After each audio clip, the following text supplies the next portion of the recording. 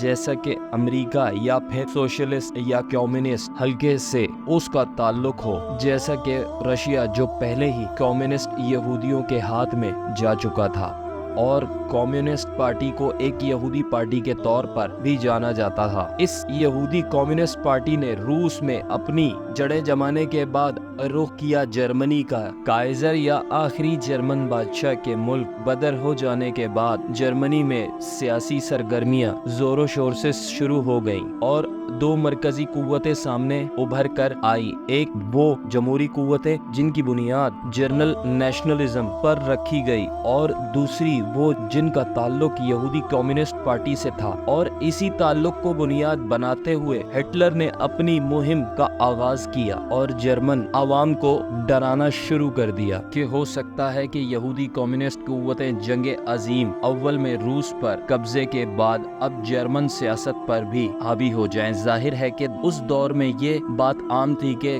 Communist party ایک یہودی party ہے، جیسا کہ ہم گزشتہ قسطوں میں بیان کر چکے ہیں، اور یہ بات کسی کو بتانے کی ضرورت نہیں تھی کہ آج جب ہم رشیا اور دیگر ممالک میں کمیونسٹ کو دیکھتے ہیں تو صورتحال کافی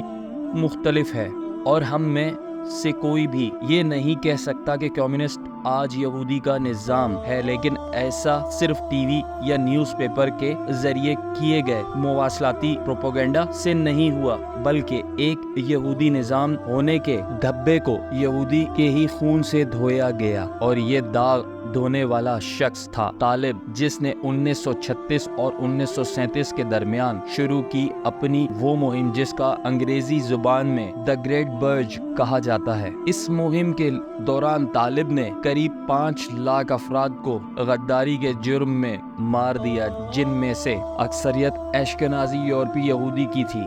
اور اس طرح کمیونسٹ پارٹی ایک یہودی پارٹی سے ایک APS پارٹی بن گئی۔ ایسا کرنا ان کے لیے اس لیے بھی ضروری تھا کیونکہ کمیونسٹ اور ڈیموکریٹک بلاک کے ذریعے ان بین الاقوامی قوتوں نے آگے جا کر دنیا کی بنیاد بندرباٹ کرنی تھی، جس کے مناظر ہم آج بھی دیکھ رہے ہیں۔ اور اگر کمیونسٹ پارٹی بھی ایک یہودی پارٹی کے طور پر برقرار رہتی تو ظاہر ہے ان کا یہ مقصد پورا نہیں ہو سکتا تھا۔ لیکن یہاں ایک بات اور جو غور طلب ہے کہ جہاں روس نے یہودی طالب کے ہاتھوں قتل ہو رہے تھے، کمیونسٹ یا برج آویش کو مدد بھی مل رہی تھی۔ جرمن عوام کے غصے کی ایک اور وجہ بھی تھی۔ ان کو یہ اچھی طرح معلوم تھا کہ جرمن معیشت دیگر یورپی ممالک کی طرح زائنس یہودی کے ہاتھوں میں تھی، جیسا کہ روتشائلڈ خاندان جن کا ذکر تفصیل سے ہم کر چکے ہیں، اور جرمن معیشت کا اس دور میں یہ حال تھا کہ اگر کوئی انسان پوری 1 من کی بوری پیسوں سے بھر کر دکان لے جاتا تو بدلے میں صرف مٹھی بھر اناج ہی خرید پاتا۔ ایسا ہی حال 80 کی دہائی میں کچھ یورپی ممالک کا تھا جہاں آج ہم یورو کا راج دیکھتے ہیں، اور 90 کی دہائی میں افغانستان کا تھا جہاں آج ہم جنگ اور مغربی قوتوں کا قبضہ دیکھتے ہیں۔ جنگ عظیم دویم سے لے کر آج تک ایک انسان ہے جس کا نام اس جنگ سے جدا نہیں کیا جا سکتا، اور وہ ہے ہٹلر۔ سوچنے کی بات ہے کہ کیا یہ ممکن ہے کہ بین الاقوامی قوتیں اور بینکنگ مافیا اتنا قیمتی مہرہ اپنے ہاتھ میں نہ رکھے، ایک ایسا مہرہ جس نے جنگ عظیم دوم کی بنیاد ڈالی، جس کے نتیجے میں لاکھوں یہودی یورپی کی سرسبز و شاداب وادیاں چھوڑ کر یروشلم یا فلسطین کے ریگستان کا رخ کرنے پر مجبور ہو گئے۔ اس جنگ کے نتیجے میں یونائیٹڈ نیشن جیسا کہ اعلیٰ کردار وجود میں آیا اور یاجوج ماجوج کی قوم نے اپنا سیاسی اور معاشی غلبہ پوری طرح دنیا پر باقاعدہ اور باضابطہ طور پر مختلف علاقوں کے قیام کے ذریعے سے جمع کر لیا۔ لیکن ظاہر ہے یہ ادھر تک نہیں رکے اور پوری دنیا پر غلبے کی مہم آج بھی جاری ہے کہ پوری دنیا کے ہر انسان ہر ایک عمل تک ان کی رسائی ہو، یہاں تک کہ وہ سوچ رہے ہیں۔ حالیہ دور تک یہ کام نیوز پیپر اور ٹی وی پروپیگنڈا کے ذریعے سر انجام دیا جاتا تھا، لیکن انٹرنیٹ جیسے مواصلاتی نظام کی وجہ سے ایسا کرنا ان کے لیے مشکل ہو رہا تھا۔ یوٹیوب اسمارٹ باقی بڑی رجسٹرڈ کمپنیوں پر بھی مختلف حربوں کے ذریعے یہ اکثر اثر انداز ہونے کی کوشش کرتے رہتے ہیں، لیکن ظاہر ہے مکمل طور پر ایسا کرنا ان کے لیے فی الحال مشکل ہے۔ لیکن اس مسئلے کے لیے حل کے جانب بھی یہ تیزی سے گامزن ہے، اور وہ حل ہے آرٹیفیشل انٹیلیجنس۔ یہ لفظ آپ میں سے جس نے پہلی بار سنا ہو وہ اسے اچھی طرح یاد کر لے، کیونکہ ٹیکنالوجی کا پوری انسانیت پر بڑا گہرا اثر پانے والا ہے، اور اس کا اشارہ ممکن طور پر احادیث میں بھی موجود ہے، جس پر آنے والے وقت میں ہم تفصیل سے غور کریں گے۔ لیکن فی الحال یہ جانیں گے ہٹلر کا زائنس اشکناز یاجوج ماجوج یہودیوں کے ساتھ آخر کیا تعلق تھا۔ جیسے وہ عام طور پر یہی مشہور ہے کہ ہٹلر عیسائی مذہب سے تعلق رکھتا تھا، لیکن ہٹلر کو خاندان کے معاملات کچھ توجہ کے حامل ضرور ہے، جیسا کہ ہٹلر کا باپ کا نام ایلوئس ہٹلر تھا، اور یہ نام خود ایلوئس نے اپنی سول سروس کے دوران سرکار گروبر سے ہٹلر تبدیل کروا کے، کیونکہ کاغذی کارروائی میں وہ یہ دیکھنا چاہتا تھا کہ وہ ناجائز نہیں ہے۔ اس کی پیدائش باضابطہ طور پر برلوق سے ہوئی ہے، نہ کہ ناجائز تعلقات کی وجہ سے۔ سیکال گروبر کے نام سے ایلوئس کے باپ کا نام نہیں تھا، بلکہ یہ نام اس کی ماں کا یعنی کہ ہٹلر کی دادی کا آبائی نام تھا۔ ایلوئس یعنی ہٹلر کے باپ کی پیدائش آسٹریلیا 7 جون 1837 کو ہوئی، اور اس کی ماں کا نام ماریا شیکل گروبر تھا۔ یہ معاملات تاریخ دانوں کو اچھی طرح معلوم ہے، اور ان معاملات میں اکثر لوگوں نے کافی کام بھی کیا، لیکن ایک بات جو کہ عام طور پر نہیں کی جاتی وہ یہ کہ ہٹلر کا باپ آخر کس کا بیٹا تھا۔ ہٹلر کے باپ کی پیدائش قبل ماریا ایک امیر گھرانے میں کام کرتی تھی، اور وہ گھرانہ کسی اور کا نہیں بلکہ روتھشائلڈ خاندان کا تھا۔ وہی روتھشائلڈ خاندان جس کے نام پر فلسطین کا سودا ہوا، جو کہ آج بھی بین الاقوامی مالیاتی نظام میں بڑے حصے دار ہے، جن کے بارے میں ہم کافی تفصیل سے گزشتہ قسطوں میں بیان کر چکے ہیں۔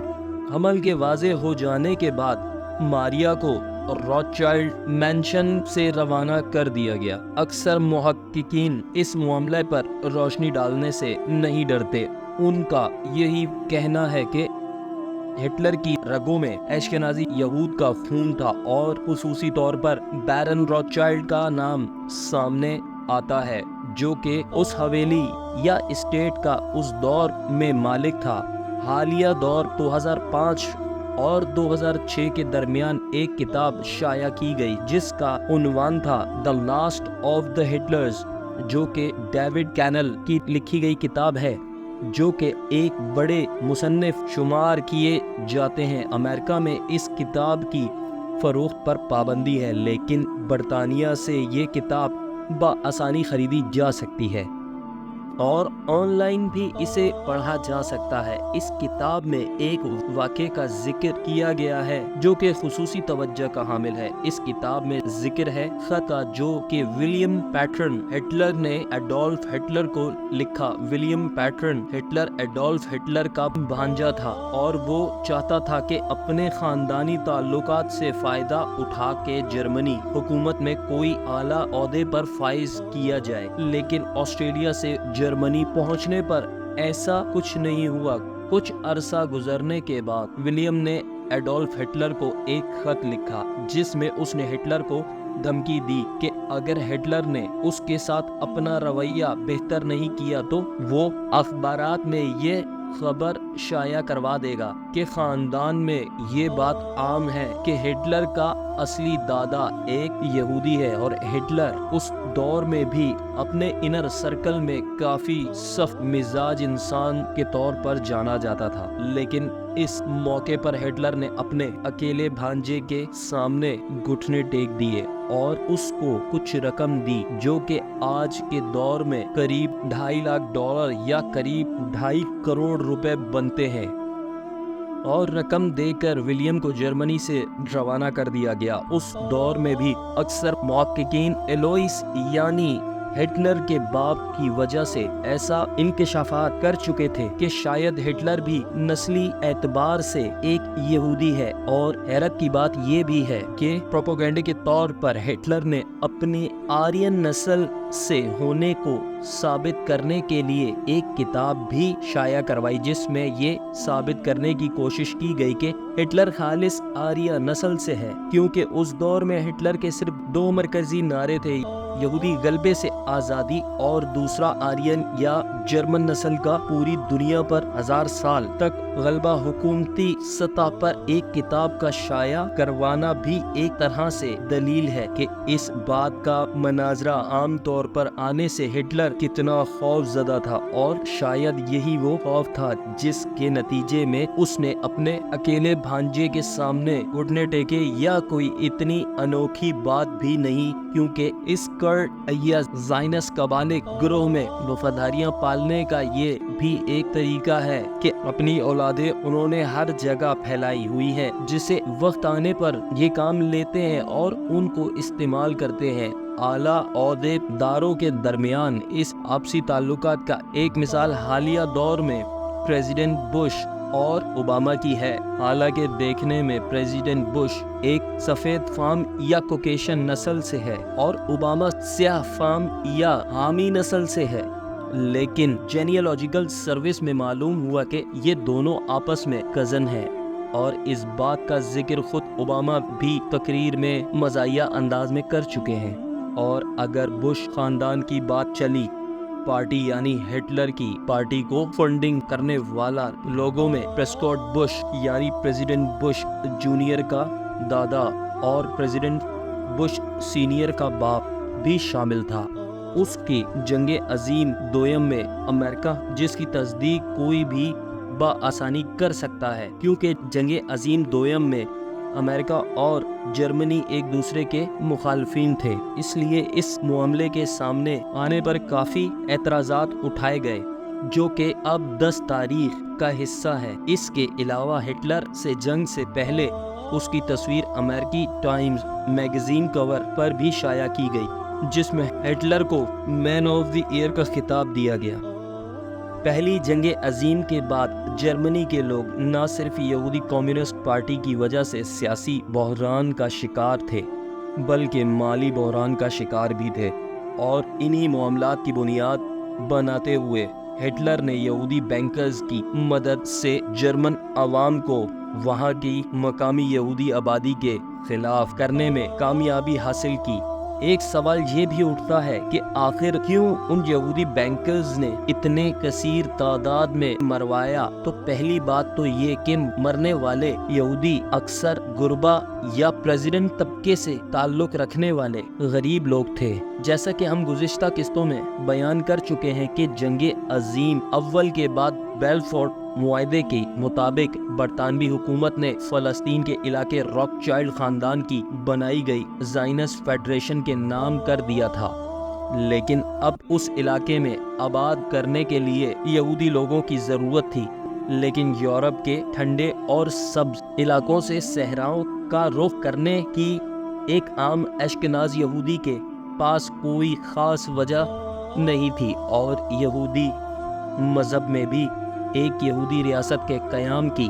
ممانعت ہے جب تک ان کا مسیحا نہیں آتا۔ لیکن جنگ عظیم دوئم کے بعد اب یورپ میں یہود کا قتل عام شروع ہو گیا، تو عام غریب یہود کو کم از کم یورپ سے نکل کر فلسطین کے علاقے میں